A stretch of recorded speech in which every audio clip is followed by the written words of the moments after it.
For the first time in weeks, this Toronto business is back in bloom. Ontario garden centres are now allowed to open their doors to the public, but when employees arrived, they barely recognized it. It is extraordinarily different. Besides keeping their distance, staff are required to wear protective equipment. And some companies are even adding surveillance. This auto plant opened its doors to workers for the first time in nearly 2 months. They're now scanned by thermal imaging cameras, taking their temperature before they're allowed in.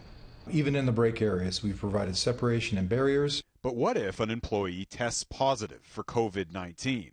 Turns out there's an app for that. Private companies and governments in more than 25 countries have now deployed these contact tracing smartphone apps. They use a phone's GPS to track a person's location. So for example, if a coworker were to test positive for COVID-19, the company could retrace their steps and alert anyone who they might have had contact with. But while governments must persuade their citizens to use the software, employers don't need to ask. Employers are allowed to know where their employees are and what their employees are doing because the employer is the one paying for the employee's time. Health experts say these protective measures, including contact tracing, are critical if the country is to avoid a second wave and turn over a new leaf. Jeff Semple, Global News, Toronto.